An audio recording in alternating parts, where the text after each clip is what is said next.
Rema hari ini, 1 Samuel 3 ayat 10. Lalu datanglah Tuhan, berdiri di sana dan memanggil seperti yang sudah-sudah. Samuel, Samuel. Dan Samuel menjawab, berbicaralah, sebab hamba-Mu ini mendengar. Daniel adalah seorang Kristen yang rajin ke gereja dan aktif melayani. Namun seiring waktu, tanpa ia sadari, kehidupan rohaninya berjalan seperti autopilot. Ia tetap berdoa dan membaca firman, tetapi hanya sebatas formalitas biasa. Ketika ia menghadapi keputusan besar, ia mencari jawaban ke sana kemari dan malah semakin bingung. Sampai akhirnya, ia mengambil waktu untuk berhenti dan berdiam diri di hadapan Tuhan. Setiap hari, ia belajar duduk tenang, membaca firman dengan perlahan, dan merenungkannya. Kemudian menyembah Tuhan. Awalnya terasa kaku, pikirannya kemana-mana, namun perlahan ia mulai merasakan damai dan kejelasan. Dari situ ia menyadari bahwa selama ini bukan Tuhan yang diam, melainkan dirinya yang belum benar-benar belajar mendengar. Pengalaman ini selaras dengan kisah Samuel dalam 1 Samuel 3. Tuhan sebenarnya sudah memanggil Samuel berulang kali, tetapi ia belum mengenal suaranya.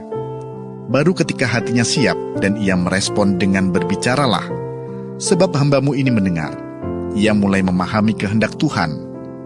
Ayat ini menunjukkan bahwa mendengar suara Tuhan bukan soal seberapa sering Tuhan berbicara, tetapi seberapa peka hati kita untuk mendengar. Kedekatan dengan Tuhan melatih kepekaan rohani kita, sehingga kita mampu membedakan suaranya di tengah banyaknya suara dalam hidup kita. Bagaimanapun, Tuhan tidak akan berteriak untuk bersaing dengan kebisingan hidup kita.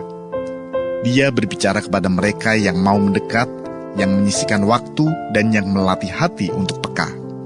Karena itu, jika hari ini kita merasa Tuhan jauh atau diam saja, mungkin kita perlu belajar untuk mendekat kepadanya.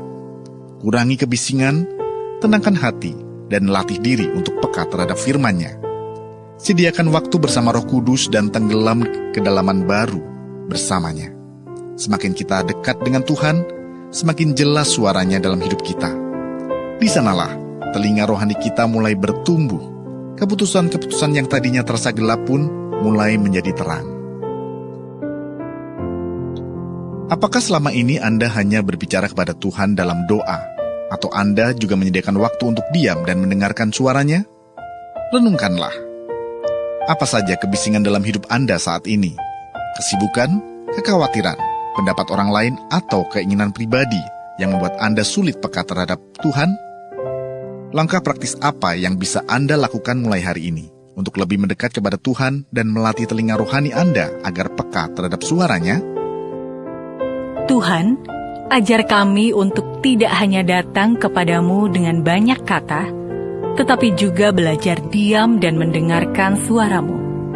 Tolong kami menyingkirkan setiap kebisingan yang menghalangi hati kami untuk peka kepadamu. Dekatkan kami kepadamu, supaya telinga rohani kami semakin terlatih untuk mengenali suara-Mu dan berjalan dalam kehendak-Mu. Di dalam nama Tuhan Yesus, kami berdoa. Amin. Kedekatan dengan Tuhan membuat telinga rohani kita semakin peka.